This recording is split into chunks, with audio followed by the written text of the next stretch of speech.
Hello and welcome. So, I have a very, very, very dear friend with me today. This is a lovely lady that I do know reasonably well. Having said that, she keeps changing her name, so I've no idea who she is, and I don't know how to say her name when I do know who she is. Sue, you'll just be Sue today, and you can. We call you Sue Panky because it's a weird, and then you show up as Sue Coltman, and we're like, who's that? Who's that? Who's that? Yeah. So. Mm. Been an interesting transition to my married name, and it's just made life so much easier. I mean, I've still got accounts with that, online, and I never know who I'm signing in as or if I'll get through, but it's made it simpler. And it's actually a simpler name, but it's probably more forgettable. Somebody once said to me at work, well, we always remember you because we couldn't forget your name. I might Yeah. forget how to spell it, but anyway, I don't mind. Sue's my preferred address anyway. You can be Sue. That's perfect. Okay. So tell us a little bit about you, Sue, and anything that occurs. Share a little bit about you, maybe your journey, why Yeah. we might have ended up speaking here.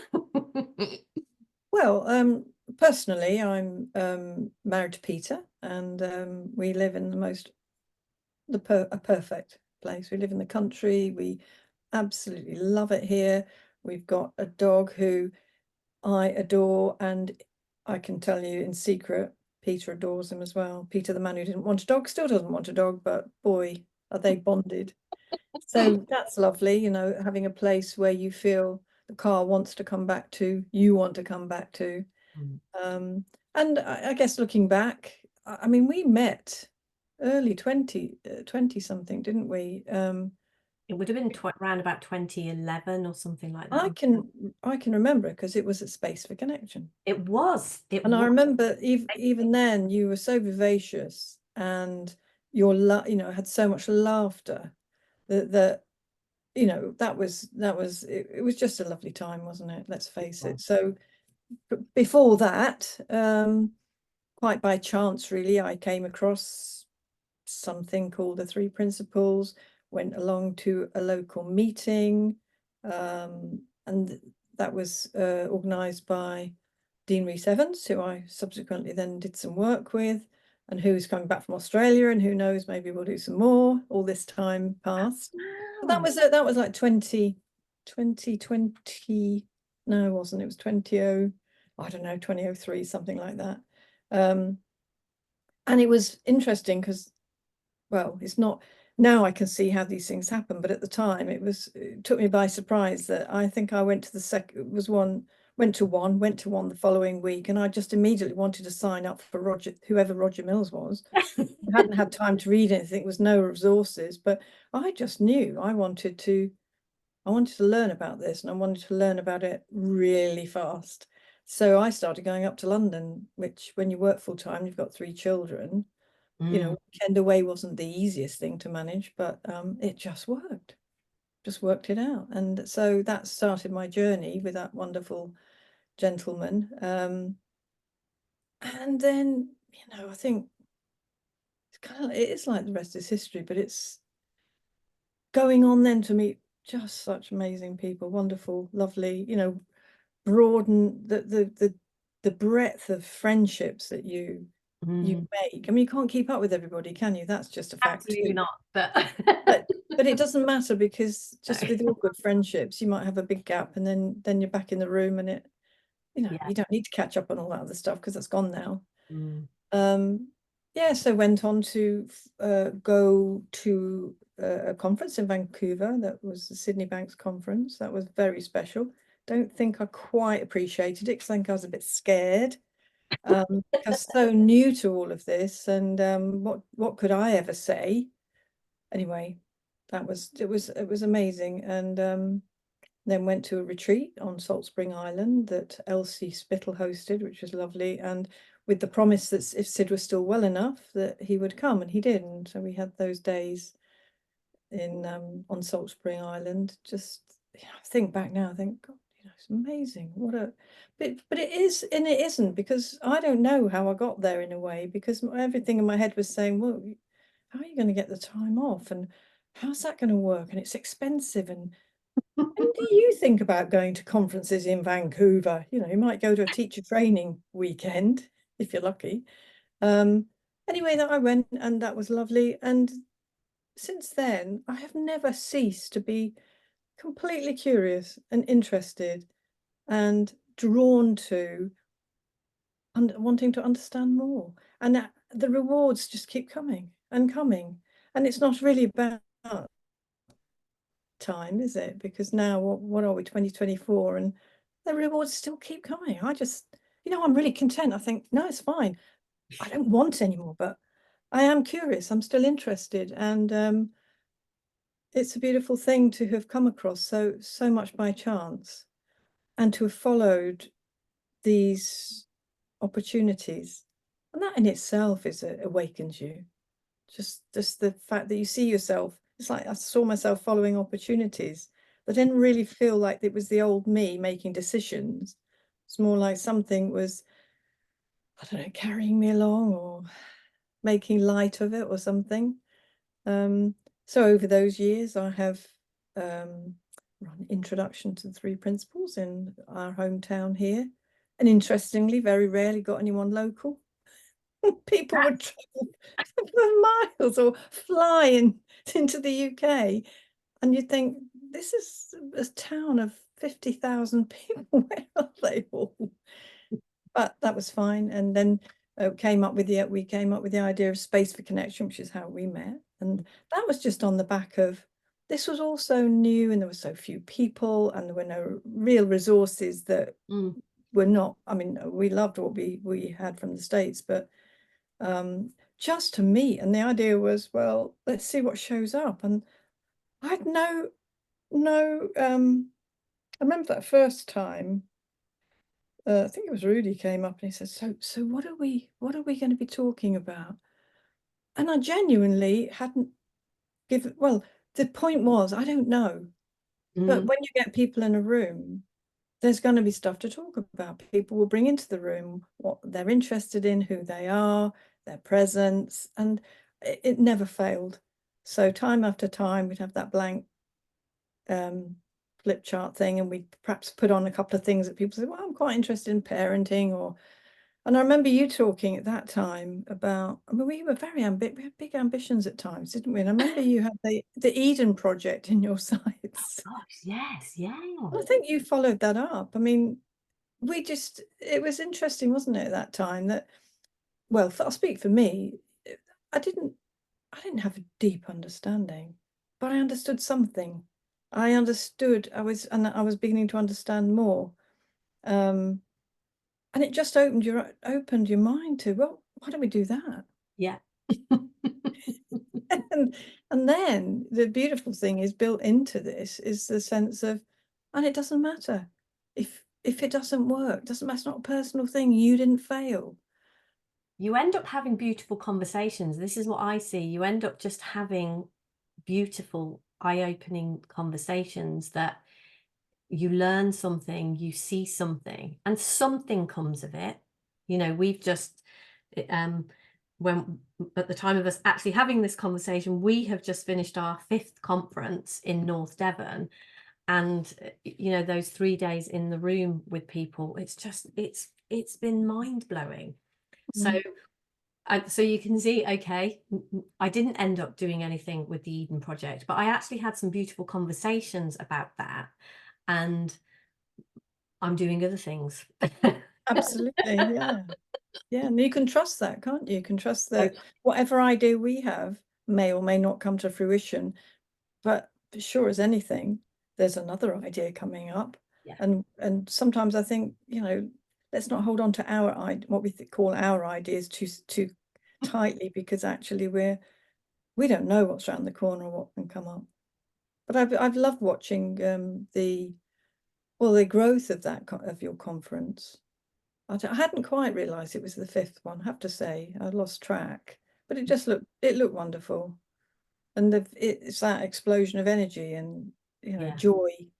And it's always the case, I think, that's why you do it, because absolutely. it manifests itself time and time again with with all the people there. It's not even that you're looking for grade 6. Oh, how many people got to grade 6 this time? It's not about that at all, is it? You know that if you bring people together and you share some truths that you have seen and share your understanding, inevitably, it's that little whisper, isn't it? And sometimes I don't know if this is true for you, but when we used to do weekends, and we did some training in businesses as well. I mean, it seems a long time ago now, so I'm trying to recall it. But you might that first morning make some assumptions. Oh, that's a terrible thing, isn't it? And Who's that? What are you talking about? well, in the old days, before enlightenment, Oh, absolutely, yes, yes. one might look at somebody and think, gosh, they look really serious, or they look really miserable. Have they been mandated to come, or whatever? And then realizing fairly early on, which is a godsend, you can never know. You can never tell. I don't know what I look like when I'm really interested in something and I'm listening. I might look really miserable. I just because you can't see yourself anyway. And the times when that maybe the next morning or the morning after, they sort of bound into the room and go, just had the most extraordinary evening with my husband. We have never had a conversation like that. And you just know, don't you, that that's the magic. The magic's working. And it's not about you, and you can't make, don't make assumptions. Just don't. Because that's stuff in your mind, isn't it, that it's going to get in the way. Yeah, yeah. And all of it is beautiful learning, isn't it? To see those, when we start to see, I can watch my mind much more now than, like, so much just looked like it was true. It didn't look like I was making an assumption. Didn't look like I was making an assumption. It looked like I was looking at somebody and seeing the truth. I was not making assumptions. This person is like that. Yeah. And a part of the learning is beginning to see, no, I am creating that in that person. And if I can be more of a blank slate, if I can show up with nothing, then it will allow something beautiful. Whereas if I am stuck in my assumptions, even when the wonderful things start to happen, you don't see them as the total beauty that they are. You might get something, but the emptier you are with those kinds of things, the more you can see in someone else. Absolutely. So yeah, that's sort of particularly on my mind at the moment. That's a contradiction.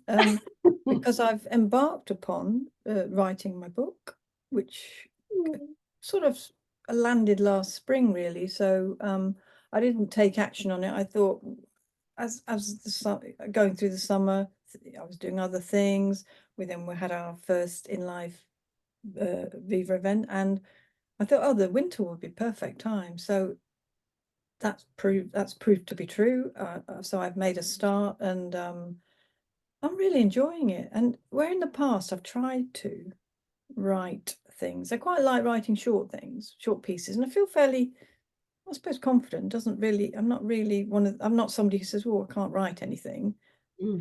But this feels like it arrived ready wrapped, just for me to take the cover off and see what's inside. And one time I'd have thought, oh, you sound very maybe that's a bit arrogant, or maybe you're overly confident. I don't care. It's how I feel. I was so excited by waking up. It was when I was on a course with Jack Pransky in Spain, waking up that next morning and just thinking, and that, and it was like it was just, chapters appearing, and it didn't feel like there would be any question about it. And so I'm enjoying it, and I'm not trying to rush it or force it in any way. So we will watch this space. We'll see. So have you got a name or a working title for your Oh, I've book? got loads. They're all Okay. secret. They're all secret. But it is but it is definitely a book that will be focused on deep listening. And so, Okay. that's part of everything, and everything is part of that. So when you just sort of prompted me when you said about having nothing on your mind, because there's the essence of deep listening. It's like, don't bring yourself Don't bring everything you know, or even anything you know. It's not required. And again, I'm really enjoying that because I'm seeing more myself. And I'm not going to be saying to people, just try it on, see how it fits. If you were to have a conversation that you normally find difficult, just maybe try it this way.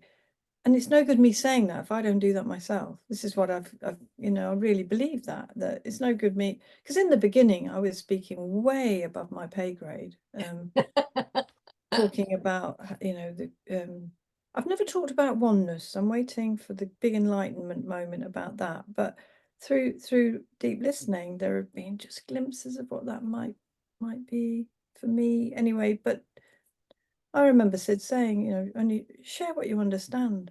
Just share what you, if you haven't got it, you can't give it away. And of course, they were words at the time. Like, oh, I've got, that makes perfect sense. And then I'd go on to just parrot some things, and I don't know if that matters, because sometimes people do hear something that you haven't heard. Well, oftentimes actually, they sort of do this sudden realization, and you're left standing, oh, well, we didn't talk about that. How come? That's not fair.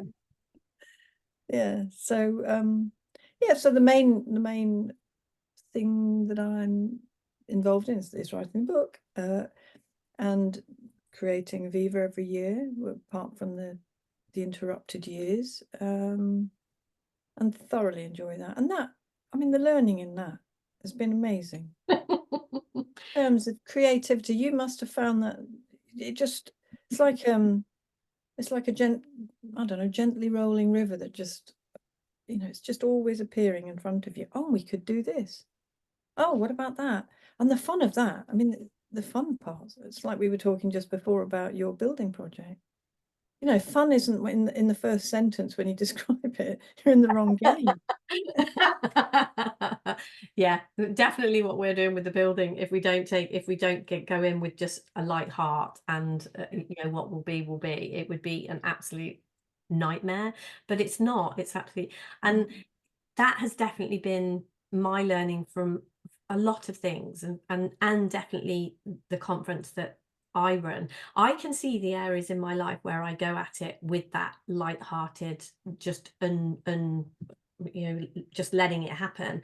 And then those areas where I think, oh no, actually here it's got to happen like this, or this person has got to do this, or whatever, some kind of, exactly what you're saying about the deep listening, some kind of me being over involved there and believing that I know what needs to happen. And I can really see the difference, like those moments with the conference, because like, with running Viva, and we must, just in case there's anyone who doesn't know what Viva is, we'll say about that in a minute. But when you're arranging something like that, there is stuff to do. Like in the real world, you book a venue, you put tickets out, you organize things that are going to happen, you ask people to come and speak in the room, that sort of thing. So there is definitely organization to be done. And beginning to notice, I'm really, I guess, deep listening, getting better at deep listening, and knowing my own feelings, and noticing those little tiny moments when you move over into not such a good feeling. And the way I see it, it looks to me as if we have our human intelligence, our intellect, which is really useful. We need it here to be humans, and we can kind of connect it up to this oneness thing that nobody quite knows what it is, but the allness of everything, that the all of allness, we can kind of connect. So we have our human intelligence and this, and we create great things. Or we can have this human intelligence and move into fear. Yeah. Connect it up with fear. And the subtleties, for me, I recognize in the feeling, and more catch myself more quickly and recognize more quickly when the feeling's going off a bit and I'm actually heading towards using my intelligence and coupling it up with fear. Or when I'm using my intelligence and coupling it up, with God, spirit, whatever this is. And yeah, I can really see, like in the learning of creating things like this, I can really watch what happens when something that looks really real, you know, oh, you need to get people in the room, oh, you need to pay, it's going to cost you this much, so you need to make sure this is happening and this is happening. Fear, fear, fear. And what gets created from there, and this, do you know what? You can lean into this and trust, Yeah. and couple of it, and what gets created from there. So that has been huge learning for me to sort of, okay, whatever it is looking like, whatever is looking real, if you can move towards this energy, if you can move in this realm, this is, you're going to be okay. And it might not be what you think should happen will, Yeah. but move in that direction and really seeing what I create, what happens Mm. when I hitch my wagon to fear. Yeah. I mean, the thing that occurs to me is that learning in any area is, of course, learning for all areas of life, if we even split them up, because it's universal. That's the most beautiful part of this, really, isn't it? We don't have to learn it in sections. No. There are no sections. It's whatever you learn is going to enhance your whole life in different ways. And I'm with you on the that distinction and discernment, which I didn't used to have. Well, it was the opposite, actually. So if I felt an urgency and a fear, it meant confusion. Many times I've sat thinking I need to make this phone call, but is the feeling telling me I should? It's just nerves, or are the nerves there to tell me, no, you shouldn't, it's not a good idea? And I did spend in the early days trying to distinguish the individual, naming feelings and the individual experience of those, as opposed to, does this feel a bit off? Yeah. And so, well, I'm not going to keep pushing at that door. It's locked at the moment. Yeah. And then find somewhere where there's greater ease, and then that you grow there, don't you? And then perhaps in that growth you can go back and be more aware, or more confident that actually the feeling's just telling you what's going on in your head.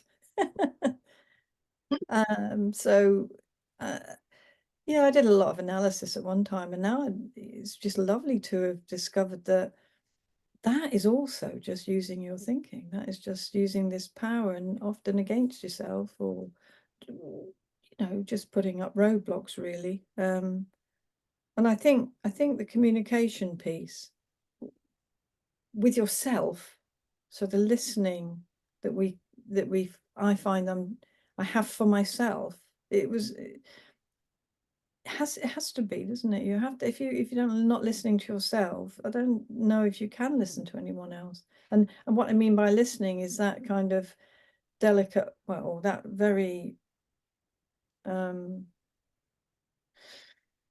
it's a lighter feeling about, or a lighter hold on what is happening, instead of sort of diving in and going, I've got to sort this out because it doesn't feel very good. It's like, I don't have to sort anything out, actually. That's the information, and that's really very useful information. It's valuable information, and then it feels like you're just guided into slightly another direction. And we have found that I should mention that Sheila Masand is my business partner and friend. We've learned a lot working in partnership. I'm pretty sure you will have done it. We know now, we don't waste time on, I don't know, what do you think? What do you think about that? Well, what if we did this? Oh, I don't know. What about that? Oh, I can't make it. We know now that's just what we used to do more of, has got less and less and less. If it's not working there and then it's not inspired action. It's like trying to sort of chip away at something that actually only exists because we brought it into existence. So why would you spend time on something that can just gossamer, dissipate? If it's there, if you think about it, and it's not there. Without being, not without trivializing them, as you say, there are real things that have to be done. There are challenges. There are things that happen sometimes at the last moment. But as we say, if you've got a problem that arises, how do you want to be in yourself in order to address it? Wow, we don't want to start off by already being a little bit gnarly and a little bit tight. Isn't it lovely when you can experience that flow more? So something that flows in that's we'd call a challenge, well, we're in the best place to deal with it. And that's what I don't suppose I'm informally working with people, really. I've always seen myself as a mentor apart from anything else. And I just love that way you can drop into a complete, not complete, drop into a state of being that where what you're experiencing is calm and peace, and your mind isn't racing. It's not really even working a lot of the time. And when you're listening to someone, just that magic that's between you, and you see people just themselves can drop out of without you saying, I think you need to relax, or this is what I do to relax. It's infectious, isn't it? Like Very, laugh, like very. laughter, Yeah. calm. And if I think if I had a penny or a pound, probably a pound would be nice for every time people say, but how come you're so calm? And at one time I would feel, yeah, but you don't really know me.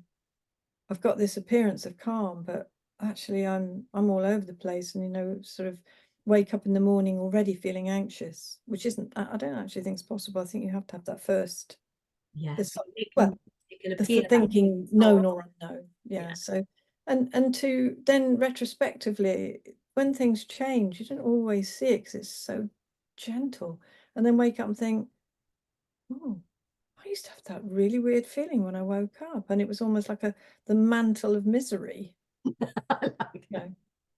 And now I'd try and shrug it off, or I'd get involved in it. What is it made of, and why am I like this? And I want to be more like that, And I'd have met someone like yourself who laughed a lot and thought, oh, she's so full of fun. She's vivacious. Why can't I be like that? And people say, but you are, and you say, no, no, not inside. And so it felt like that there was that division between what was going on the inside and what the appearance was on the outside. Now it's so lovely that it's authentically, it's that one, the piece on the inside and the piece on the outside feels, it just feels like, well, that's what I enjoy. That is my experience of life, largely. I'm not having to get up at 6 and race off to get a train to London. I'm aware that my life is the facets of life have changed, or what the factors of life have changed, but it still has a way, doesn't it? Of doesn't matter where you are, like if whatever was a problem that you haven't resolved will show up in some way, shape, or form. It might not be commuting or having class after class of stroppy 16-year-olds to sort of engender a love of Shakespeare or whatever. It'll be something else, because the other amazing thing, which is more and more apparent, is life just never ever gives up on you. No. If you need the gift of insight, it's been offered to you. It's being offered to you all the time, and it's in those moments where I think the moments where we forget, we think we know, that it's and that, and then almost laugh out loud at times. There is no area, is there, where the gift isn't going to be available to you if you just be quiet. Stop it. Yeah. So I suppose that's that funny old thing called enjoyment, isn't it, really? It's not being okay in order to enjoy your life. It's understanding how life is created by and from each one of us. You cannot not then have enjoyment as a side effect. It's like when you're working on enjoyment, Yeah. it's a bit tough. But if lots of things drop away, well, what's left? What's left is like, the young grandchild who isn't encumbered and who is just doing what occurs to them in the moment. And I know we can't all go around acting like 3-year-old grandchildren, but it's the feeling. Yeah. It's the feeling. Yeah. I love, like when you said about how you are now, who you are, the state of being from which you come from now has changed. And it could be very easy to say, well, yes, you're retired, you're this, you're that. But Yeah. equally, sometimes I was actually speaking to a lady yesterday. This was not a client or anything like that, just someone I met in a shop actually. And this lady was, she was just talking about her, well, I'm getting older, so I haven't got this anymore, and this isn't working anymore, and this isn't. So you can equally see it's not our circumstances. Yeah. It is who we are being, because in any circumstances that enjoyment is available, but it Yeah. is, like you said, be quiet. How much noise have we got covering that up so we don't see it, we Mm. don't access it? But Mm. it's always there, and we can make the story, and we do continually make the story, well, we can look, when this was going on, I could be happy, but now this isn't, and now I'm here. Or equally, oh, now I've got here. Whichever way we do that, but it is Mm.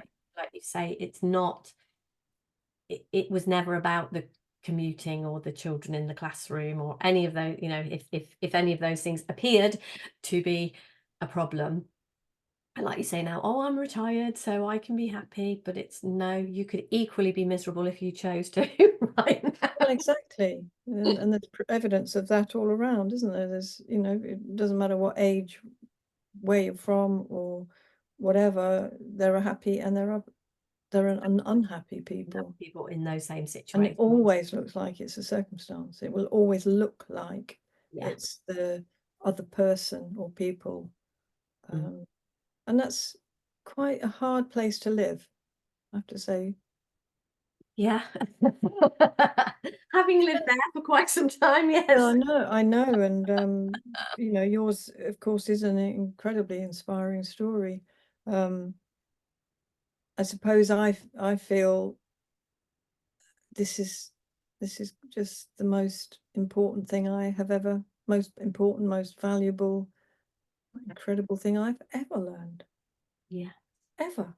And I thought that that first weekend when I went to London, I sat in the room, didn't really know what they were talking about at all. But the feeling I was experiencing, I came out of there kind of jubilant.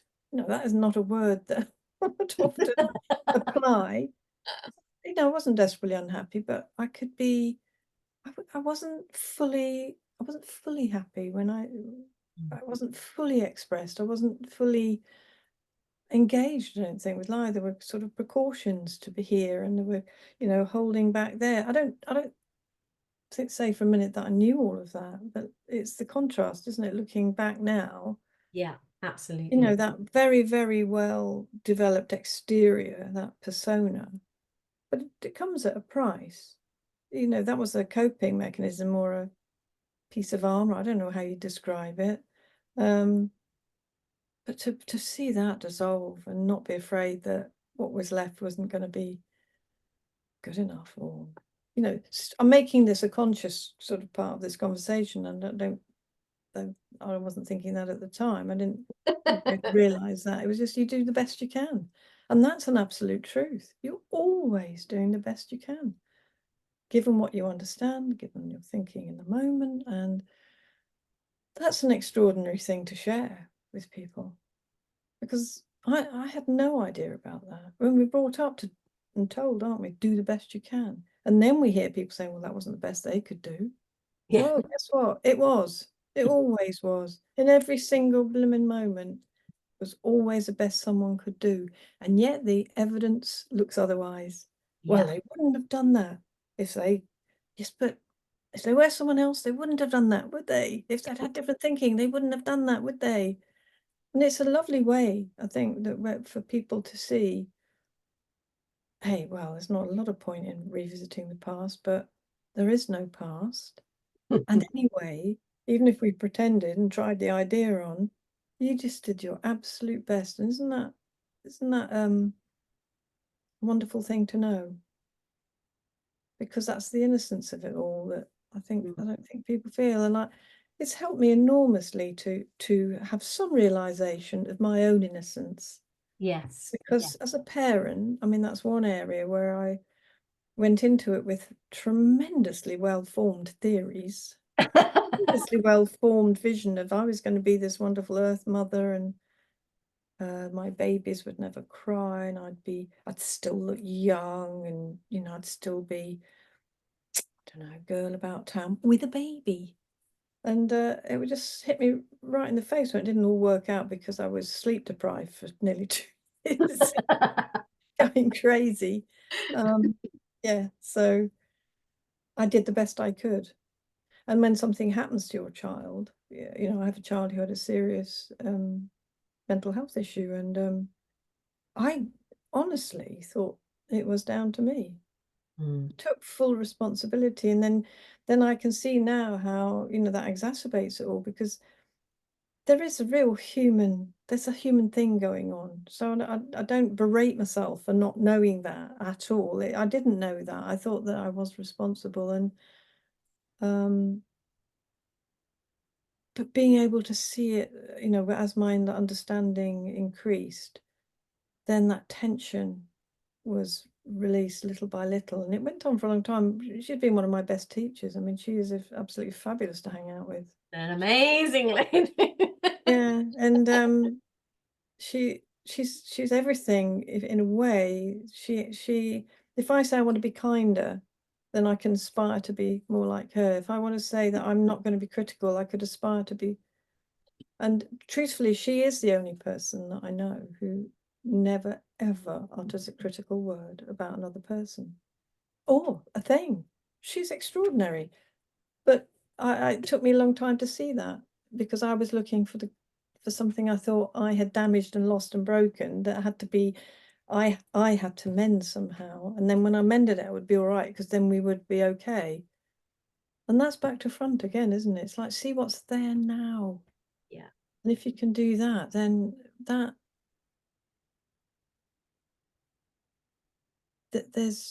it's what you're looking for, actually, but you don't realize it. So it's that business about when Sid used to say, do more of what you enjoy. Just go for a walk, do more of what you enjoy. And I was thinking, I need to understand this a bit more before I even know what I enjoy. Yeah. So it's a big muddle, being sort of in that muddly mindset. But certainly everything in life is there to teach us. Every person. This is what I think now, like extend it to everything. I have, as we've lived here now for nearly 9 years, and I have a dog, you get to know lots of people. It's a bit like when you have kids, you get to know other Yeah. parents. And I absolutely love community. I absolutely love being part of community. I love the inconsequential conversations that crop up. It may be in a shop, as you say, or I love bumping into people I know, people I don't know. In fact, I could do it all the time, thinking about Be it. more of what you love. I just don't think I want to be bothered building events. I just want to bump into people.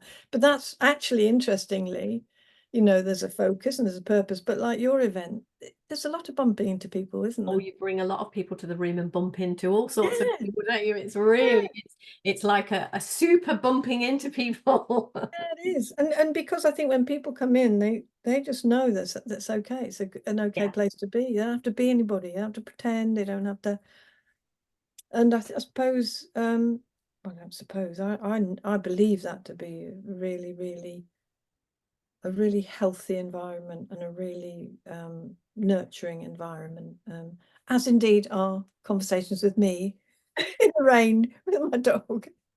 In fact, I just recently bumped into a lovely young woman, and with her dog, and we were chatting a lot. We did the circumference of this large field, and at the end of it, she said, "I don't know," she said, "but I feel so much better talking to you." And I thought, oh, should have tried harder. Then you could have said, do you want to be my counselor?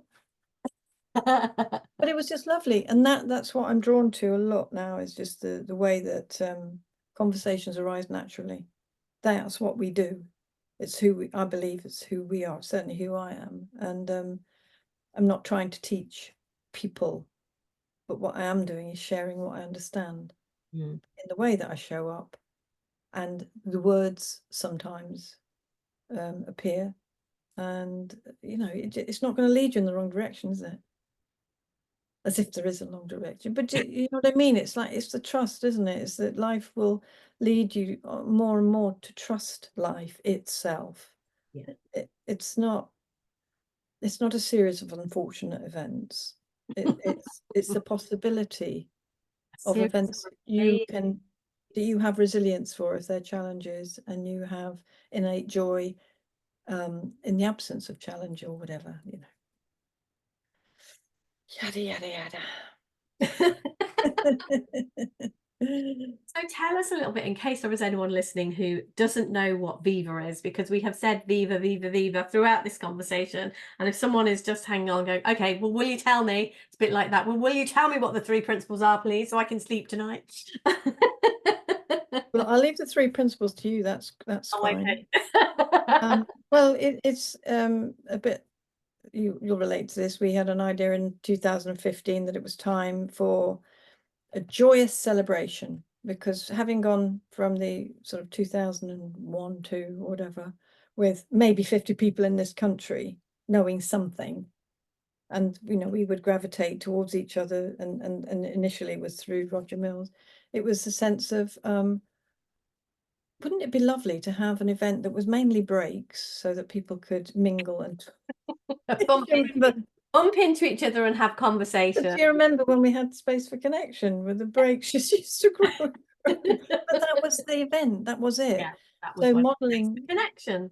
a sense of that, and thinking, well, we'll have people come along and share what they're doing, share their experiences, and then we'd get, if we were lucky, we didn't know year one, you don't know what you can hope for, in a way, some people to come and stand on a stage for some of the time. And so Viva is I still call it a celebration of all things 3 principles, all things to do with Sydney Bank's experience. And it does have a form. You have to have a form. But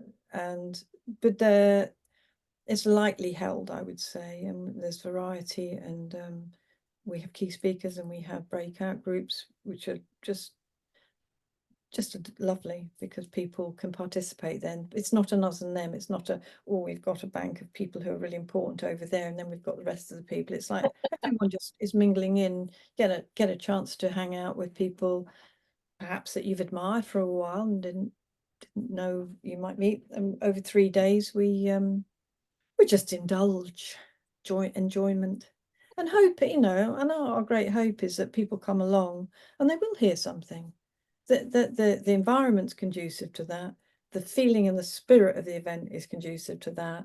The people who come along always bring that magical essence. You put people, it was what we said right at the beginning, you bring people into a room and they'll do it. That's the bit, that's the bit that we don't have to even think about. That's going to happen. What you do is you create the framework. And that first year, I have to say, it was like being let out of a lifetime jail for me. I just, standing at the front of that room, I was like a cat with 10 tails. Well, not a cat, a dog. Cats are angry when so honestly, I just stood there and thought, this is the best fun. And it worked. That, in a way, I think back, well, that's because the whole thing was had a childlike essence to it. We were playing. It was like we threw caution to the wind. We put the pieces of work in that needed to be in, and then, well, we're loose. We're let loose on this on these lovely people that have arrived. And it's grown, and we keep it capped at 170 participants, plus a team of speakers and some volunteers. So it still has that intimate feel. And boy, were we ready for it last year. Yeah. We did an online one in 2021, I think it was, which I think was fun. We got great feedback, but it wasn't. There is something really, really beautiful. Like you said, the space for connection thing was just hang out with people. And much as online like this, it's great to catch up with you and speak online like this, but there is something really, really precious about, yeah, should we just go to the cafe and have a coffee and and you're physically together. I mean, I'm eternally grateful for this and the fact that we can do this, the fact that we can have online things, Yeah, but there is just something different about physically being present oh, for sure. with a person in real life. Yeah. Um, yeah, and I know, like you said, space for connection. That's where it started. Let's just physically hang out together and see, And explore. Because explore. there was no one put there, and as a guide, there was no one. We were guiding each other because we were equally curious, and then we would come back the following year. I think sometimes a couple of times we did it twice a year, and people would bring their fresh experiences, and new people would come, and some people didn't come back. But because your numbers have grown exponentially, well, exponentially, they've grown enormously, haven't they? This year looked like a full house. We weren't quite full, but we were pretty close this year, and already with our ticket sales, as soon as the conference, while we were in the room, you could buy tickets for the next year. So we've already sold a fair few for Yes. next year. And like I Yeah. say, it's interesting to watch the people.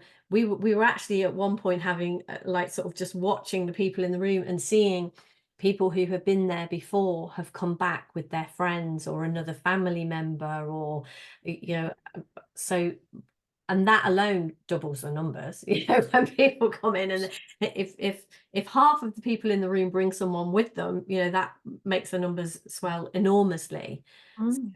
yeah, this year we had a fair few people in the room, and it's just lovely, isn't it, to watch. And clearly they have heard something to go home and say to people. We had a really lovely lady in the room, and she brought her best friend, and her best friend, they did a little talk, and her best friend had come along because of the difference. She said, I'd always loved, she was on the stage, the one lady, and she said, oh, I brought my best friend with me, and her best friend sort of said, I've always loved you, and since you came to the conference, the first conference, there was a change in you that really, it was like, oh, that's it, that's brilliant, that's so much better. And then she said, I had to come and see what it was. Isn't that just beautiful? Yeah. Yeah, And absolutely. so natural. And Yes. it really plays out what we say it is. It's a ripple effect. Mm, absolutely. People's, I mean, if you people do feel the difference in you and see the difference in you, and who wouldn't be curious about that?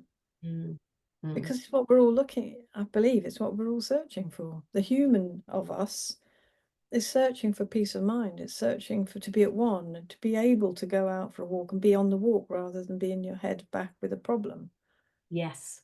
To be there, and to experience where we live. We're part of this thing, and we've separated ourselves somehow, and then we go out into this other thing, and yet actually, that's home, isn't it? We are home all the time. Yeah, we are. Sure.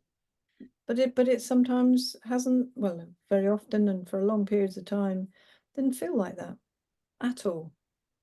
Felt like there was a lot of fixing to be done. There was a lot of straightening out of things to be done, and that's not living how I have come to see living can be. Mm, It's a different kind of existence, really. It's a mind-led, a personal mind-led thing. And I still, I know quite a lot of people that sort of seem to me that are still very caught up and don't realise. Of course, obviously with my placards as I storm down the street, I've resisted. But I'm much nicer now because I don't pose myself on people quite the way that I used to. oh, I I don't know can. if you've ever done that, Debs. Sort of looked at Oh, them and of thought, course not. they need to know about this. Of course not.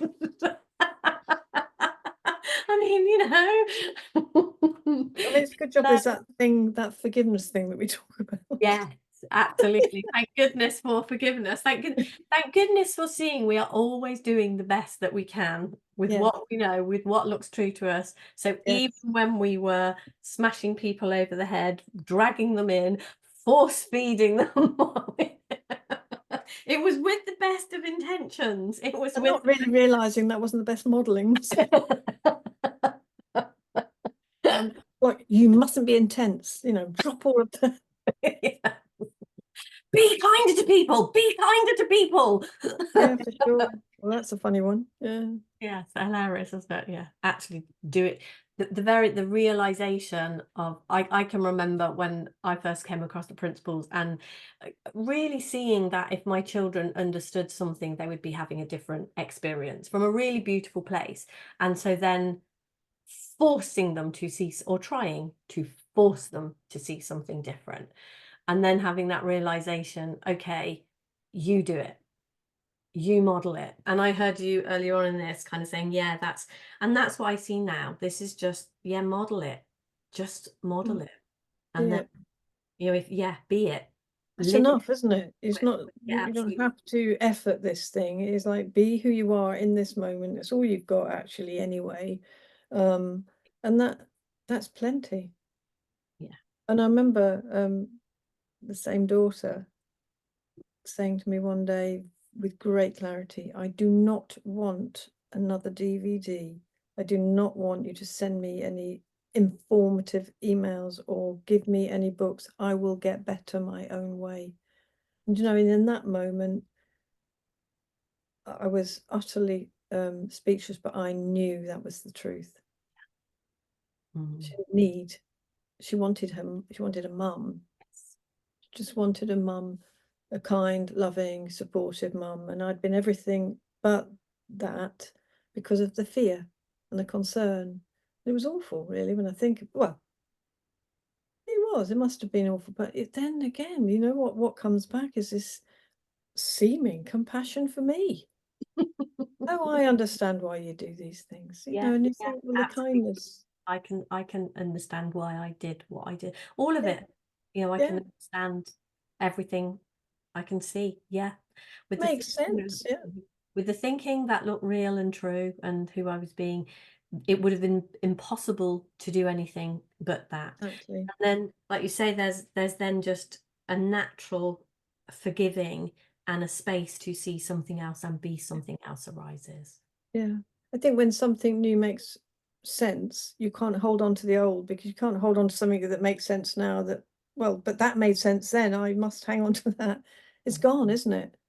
Mm. It's just gone. And actually our wisdom is, well, I'm not chasing something that didn't serve me well. This is amazing. It's like, oh, this way now. Yeah, I mean, the gratitude as well. I mean, you can go on and on, can't you? But the idea of I don't know, I've never felt like a gratitude journal would be something for me, but I can see, sorry, so because I've always felt, in the past, I thought, well, I'm grateful for the things that work out well. I'm grateful for people who are nice. I'm grateful if the buses, or trains on time. And now it's like the gratitude is universal. Mm. And there's no little exceptions apart from that. The Yeah. gratitude is the gratitude is for the something much more profound than what this is. This thing that looks real. This doesn't come from here. It's just something that then, when this recedes and we're less interested, and it just begins to see, well, this changes, isn't it? This is weird. Like yesterday, this looked an awful place, and now today I really like it. Yesterday, my husband was really irritating. Now he's saying the same things and he's not. I mean, that's a curious one, isn't it? And that is really, So the gratitude for seeing any of that yeah, is is beautiful. enormous, isn't it? And out of those little, just, I mean, as he's just gone out, I can speak freely. I came downstairs a few weeks ago, and he started, and I'd woken up, and I was aware that I was a little bit tired. I think the dog had woken us up, and or me up, and hadn't slept terribly well, and I've just felt a bit irritable. Anyway, I went downstairs, and almost the very first thing I think I asked him a question, and his very answer really I found very irritating. And immediately that the script was there. Oh, he can't answer a straight question. He's always got to, like fill in. And halfway through one of these thought sentences, I thought, you're just tired. You're just tired. Look, and in that very instance, I look across and I see this wonderful man. He didn't dismiss my question. He was wanting to, answer the best he could. And I looked at him and thought, God, tiredness, what that can do. Or a bit of irritability. And it's like this way, and then suddenly it's transformed to that. And what's changed is thought. So don't rely on that. Don't plant your flag there. No, because it was the feelings we can rely on. The feelings do. The feelings are a direct and 100% accurate picture of what the head's doing, what the mind is doing. And I used to think it was the other way around. I couldn't trust my feelings. Me too. Because I thought the feelings were coming from outside. It's a 180-degree turn, isn't it? Very, very. Everything we could talk about, the way it was before, is the opposite. How it is now. I was fascinated. I did try to apply that at one period of time. Whatever I thought that wasn't working, I think just think the opposite. Think the opposite. That's not quite it. But such fun. Such fun to be had. I could carry on talking with you all day, but things to do, people to meet. Absolutely, dogs to walk. Houses to build. So if people want to get in touch with you or maybe know more about Viva or anything, how can they do that, Sue? Well, the Viva event is first weekend in November. It's always the first week in November, and there is a website, thevivaevent.com. Okay. I can be contacted through there. We're a wee bit perhaps later than usual with our tickets, but that's because Sheila's not been well. They'll shortly be available. But like yourself, we offer returner tickets, and we've sold 30%, which is a phenomenal amount. Anyway, so that's not what you asked me. And I'm Sue. I've got 2 emails still. I've got Sue Coltman at hotmail.com or Sue Pankiewicz at hotmail.com. Good luck with that one. Might get there or might not if I give that one an attempt. Yeah, so that's where I am, and we'll see. And I'm hoping that we'll see you in November. Oh, I believe that you will. I am going to be there. I was actually looking at my eldest daughter lives in Scotland, so I was booking some flights to go and visit her in Scotland over the next few weeks, and then I thought, oh, could look for flights for Viva as well pretty soon. Yeah. I've looked; they were pretty expensive a while ago, so I think there's a sweet spot somewhere. Yeah. Somewhere a little close, but not too late. Okay. Well, thank you so much. Thank you for being a part of my 60 conversations. Thank you for this amazing catch up. It was so good to see you. So good to speak with you. And yeah, if not before, I will see you at Viva. Yeah. You take care. Thanks very much. Lots of love.